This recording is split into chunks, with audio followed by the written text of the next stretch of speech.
सभी दोस्तों को नमस्कार। दोस्तों यहाँ पर टीचिंग एग्जामिनेशन से रिलेटेड जितनी भी इन्फॉर्मेशन होती है इस वीडियो के अंदर हम लोग देखने वाले हैं, जो कि जुड़ा होगा वर्ल्ड से लेकर के।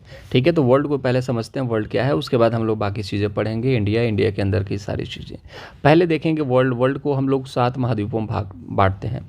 जैसे आप देखोगे कि परिवार को ही बांटा जाता है, तो परिवार भी जब चाचा का है, बड़े चाचा का है, बड़े पापा का है, तो इस तरीके से परिवार भी बटा होता है। तो ऐसे विश्व भी बटा हुआ है, 7 महाद्वीपों में बटा हुआ है। एक होता है द्वीप, जैसे कि आपने देखा होगा लक्षद्वीप, अंडमान द्वीप। लेकिन एक होता है महाद्वीप, मतलब द्वीपों के अंदर भी बहुत सारे देश होते हैं, इसीलिए इसको महाद्वीप कहा जाता है। अब यहाँ पर ये तो हम देखेंगे 7 महाद्वीप कौन कौन से हैं। उसके बाद भारत की स्थिति देखेंगे कि उत्तरी अक्षांश और पूर्वी देशांतर में स्थित है, इसको क्या बोला जाता है।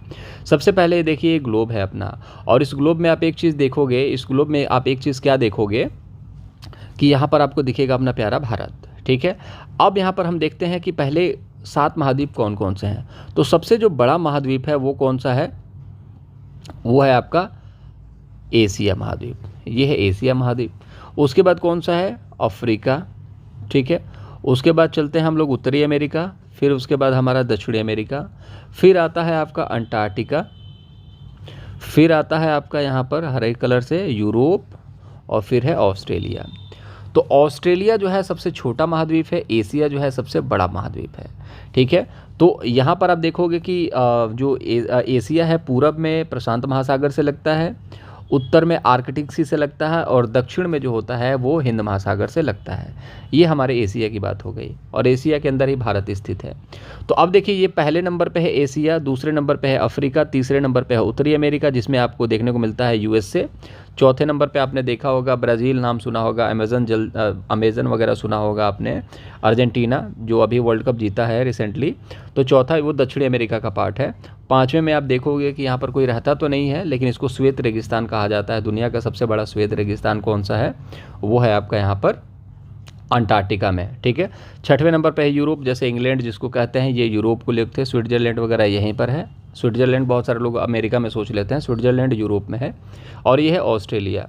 ठीक है, 7वें नंबर पे है। तो पहले नंबर पे एशिया, दूसरे पे है अफ्रीका, तीसरे पे उत्तरी अमेरिका, दक्षिणी अमेरिका चौथे पे है, पाँचवें पे अंटार्कटिका, छठे पे है यूरोप, और 7वें पे है ऑस्ट्रेलिया। तो ये रही कुछ स्थिति हमारे 7 महाद्वीपों की वर्ल्ड को समझने के लिए। बाकी इसके अंदर भी हम लोग चाहें तो बहुत ज़्यादा डीप में जा सकते हैं, लेकिन हमारे पास वक्त होगा तो हम उस चीज़ को भी ज़रूर डिस्कस करेंगे। ठीक है, चलिए अब देख लेते हैं थोड़ा सा कि भारत जो है उत्तरी अक्षांश और पूर्वी देशांतर में स्थित है और कर्क रेखा से गुजरती है, इस चीज़ के बारे में। तो पहले इस चीज़ को समझ लेते हैं अक्षांश रेखाएं और देशांतर रेखाएं क्या है।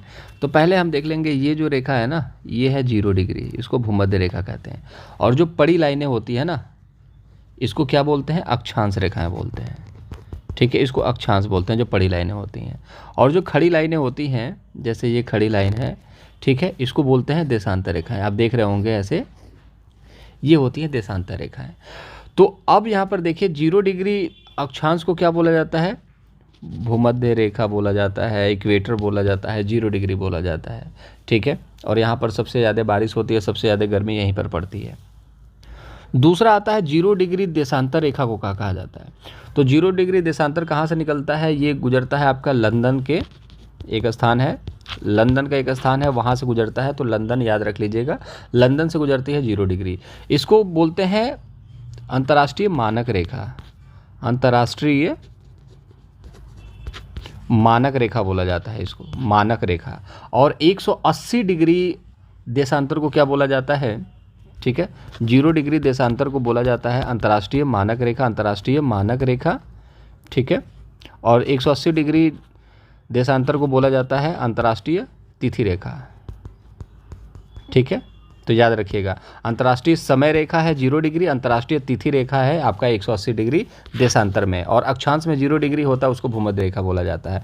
तो ये तो क्लियर कट हो गई, चीज़ें समझ में आ गई। अब भारत कहाँ पर स्थित है, इसको थोड़ा सा देखना दिलचस्प होने वाला है। ये है आपका देशांतर, ये है आपका अक्षांश। अक्षांश 0 डिग्री क्या बोलते हैं, उसको भूमध्य रेखा, और देशांतर 0 डिग्री क्या बोलते हैं, अंतर्राष्ट्रीय समय रेखा। ठीक है, और 180 डिग्री को क्या बोलते हैं देशांतर में, अंतर्राष्ट्रीय तिथि रेखा। ठीक है, अब भारत की स्थिति देखो, ये है उत्तर, ये है दक्षिण, ये है पूरब, ये है पश्चिम।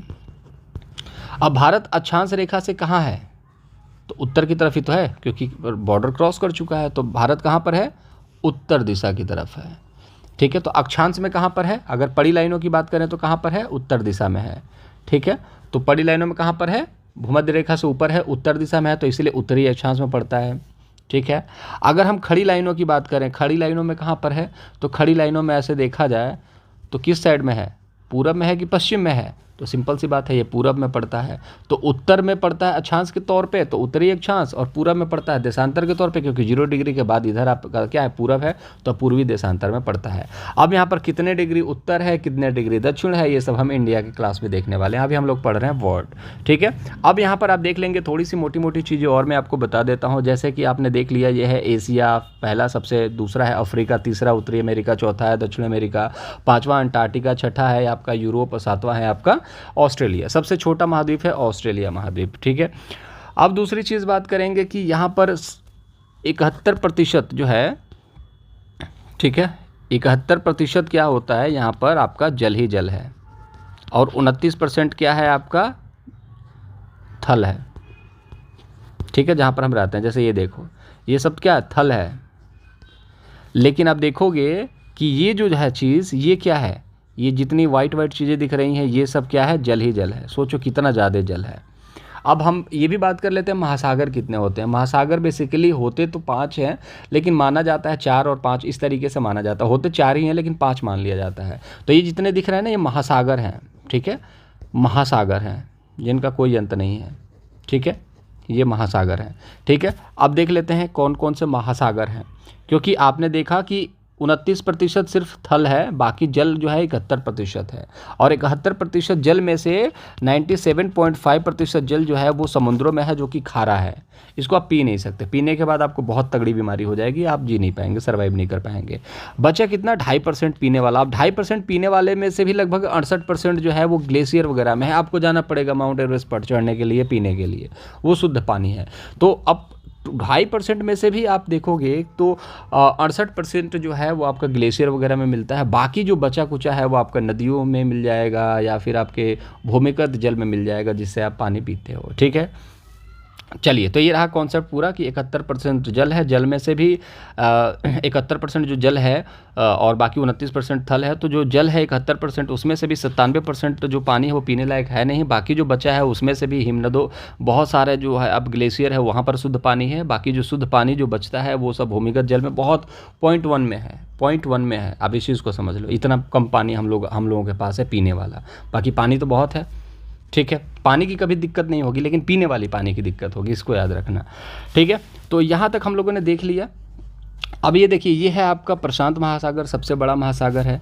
ठीक है, उसके बाद है आपका अटलांटिक महासागर, यह प्रशांत महासागर, यह है अटलांटिक, इसको एस आकार के महासागर भी कहते हैं। सबसे बड़ा महासागर प्रशांत महासागर।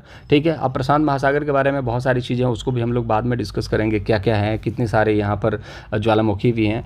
ये सबसे ज़्यादा व्यापार की दृष्टि से अटलांटिक महासागर है, जो सबसे ज़्यादा व्यापार होता है यहाँ पर। यहाँ पर फसल मछलियाँ पकड़ने के लिए भी बहुत सारी चीज़ें हैं, उसको भी हम लोग डिटेल में महासागर वाले चैप्टर में डिस्कस करेंगे। ठीक है, तो दूसरे नंबर पर है अटलांटिक। तीसरे नंबर पर हिंद महासागर, एक ऐसा महासागर जो कि किसी देश के नाम पर पड़ा है, जैसे कि इंडियन ओशियन जिसको बोला जाता है, इंडिया के नाम पर पड़ा है। ठीक है, और हिंदुस्तान महासागर से हम लोगों ने हिंद महासागर कर दिया ताकि सुनने में थोड़ा अच्छा लगे। ठीक है, अब यहाँ पर तीसरे नंबर पर ये हो गया। चौथे नंबर पर है ये आर्कटिक महासागर। ठीक है, जो कि आपका रूस के क्षेत्र में पड़ता है सबसे ऊपर। और फिर ये है आपका अंटार्कटिक का महासागर। तो अंटार्कटिक महासागर को कई बार नहीं माना जाता है, होते तो 5 हैं लेकिन कई बार 4 भी माना जाता है। तो याद रखेंगे कि ये आपका महासागर जो है ना पूरी तरीके से बर्फ़ से ढका रहता है, इसलिए इसको श्वेत मरुस्थल बोला जाता है। जब श्वेत मरुस्थल बोल दिया तो महासागर बोलने की क्या जरूरत है, यहाँ पर द्वंद्व बना रहता है। इसलिए हमने अभी क्या बोला, यहाँ पर आर्कटिक महासागर जो है, अंटार्कटिका है, इस जो 5वें नंबर का सबसे बड़ा महाद्वीप है, यहाँ पर हमेशा बर्फ़ रहती है, पानी रहता ही नहीं है, तो इसको महासागर मानने की ज़रूरत ही नहीं है। श्वेत मरुस्थल इसको बोला जाता है। दुनिया का सबसे बड़ा श्वेत मरुस्थल कौन सा है, अंटार्कटिका। ठीक है, तो इसको याद रखेंगे। तो पहले नंबर पे है प्रशांत, दूसरे पे है महासागर आपका अटलांटिक, तीसरे नंबर पे है इंडियन ओशियन, चौथे नंबर पे है आर्कटिक। ठीक है, और 5वां है ये आपका कौन सा है, अंटार्कटिका। ये 5 महासागर होते हैं आपके। तो चलिए आगे देखते हैं पृथ्वी का आकार कैसा है। तो पृथ्वी का आकार भैया जियोइड है। अब जियोइड क्या होता है, जियोइड ये होता है जैसे कि आपने देखा होगा अंडा जो है ना, बिल्कुल आप एकदम देखोगे कि अंडे के आकार का आपको देखने को मिल सकता है, पृथ्वी के अंडे के आकार का है, लेकिन जो ये अंडा है ना, ये बिल्कुल अंडे के आकार का नहीं है। कहीं पर गड्ढा है, कहीं पर ऊंचाई है। जैसे आप देखोगे कि प्रशांत महासागर कितना गहरा है, लगभग 11,000 किलोमीटर गहरा है। ठीक है, मरियाना ट्रेंच। और आप देखोगे कि हिमालय जो कि 8,850 किलोमीटर ऊपर है, मतलब 850 मीटर ऊपर जो है ये आपकी ऊंचाई है। तो कहीं समुंदर जो है गहरा है, कहीं आप देखोगे कि किस तरीके से ऊंचा है। तो इस तरीके से जो संरचना होती है इसको क्या बोला जाता है, जियोइड बोला जाता है। इसको समान नहीं नापा जा सकता, उसको हम लोग क्या बोलते हैं, जियोइड बोलते हैं। ठीक है, दूसरी सबसे बड़ी संख्या में देश जो होता है अफ्रीका महाद्वीप है। ये जो अफ्रीका महाद्वीप है संख्या में सबसे बड़ा देश है। ठीक है, सबसे बड़ी संख्या में देश जो है यहाँ पर पाए जाते हैं, मतलब कि 52 से 54 देश यहाँ पर आपको देखने को मिलते हैं। ठीक है, अफ्रीका में कितने देश हैं कमेंट बॉक्स में ज़रूर बताएंगे। अब यहाँ पर देखेंगे वेनेजुएला में एंजल फॉल्स दुनिया का सबसे ऊंचा झरना। वेनेजुएला कहाँ पर है, दक्षिणी अमेरिका में है, यहाँ पर है।